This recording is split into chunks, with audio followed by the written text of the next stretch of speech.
I wonder if they don't trust necessarily doing that with Bynum, because Bynum is their most ruthlessly efficient, their most ruthlessly efficient guy when he gets the ball there. But at the same time, whenever he's doubled, I can't remember the last time I saw Bynum make just a brilliant interior pass or a brilliant pass off the double team. He usually waits for the coverage to go away and then, to shoot with 5 or 6 left on the shot clock. So I wonder if his turnovers earlier would make them trust him less, or if they just never do that. I'm not sure. I think what's funny about this, though, is that Laker fans get so mad. They're so angry, and I don't know what their expectation is. I don't know what they think is going to happen. Mike Brown often gets blamed.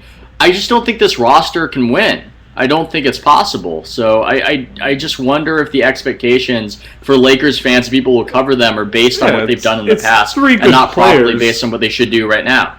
It's 3 good players and a lot of bad role players. That's what the team's made up of. But 2 play the same position. Yeah. Right, exactly. It's not a well hashed out team. And even let's say they had made the Chris Paul trade, they're probably still ending up with Josh McRoberts, and you would be starting Josh McRoberts. I mean, who knows? They could have made other moves in some way, but this wouldn't be a much better team. You would just have a more awkward backcourt instead of a more awkward front court that they don't use properly. Yeah, it's a similar situation to the Heat where they have 3 guys, and when Bosh has gotten hurt, we've really seen just how terrible Mike Miller and Udonis Haslem, 2 players who they thought were viable 4th and 5th players. I mean, these guys are bad. Udonis Haslem's PER in the playoffs is 5. That's not an exaggeration. I think it's between 5 and 6, which would be almost worse than the league.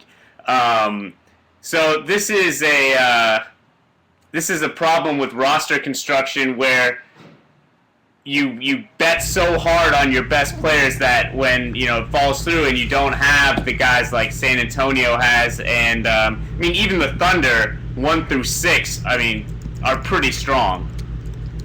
It's pretty good.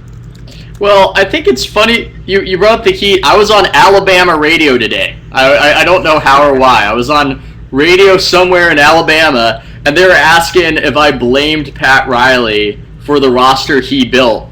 And I think that's actually kind of an interesting question. It was sort of a G move. That's what I told the people of Alabama. I characterized what Riley did as a G move, getting those 3 free agents. But I just didn't even wonder know if Alabama that was the had the best technology. possible way to build a roster.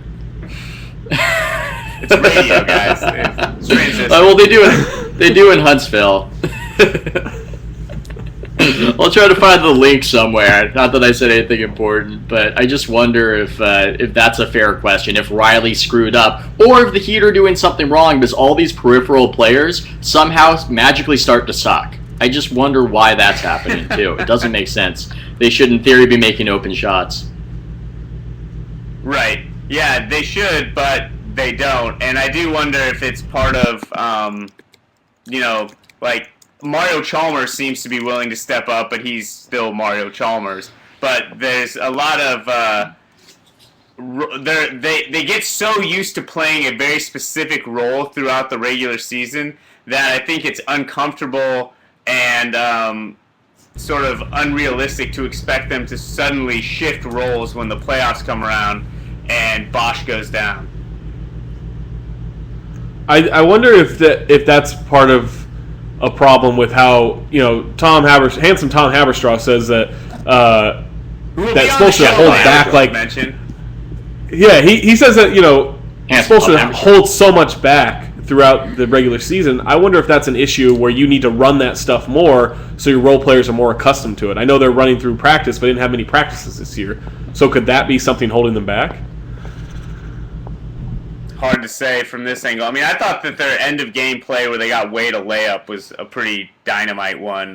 The one, it was kind of a secondary action, but it's obvious that you're doing the right thing when Dwayne Wade gets a layup with the game on the line. That is a good play.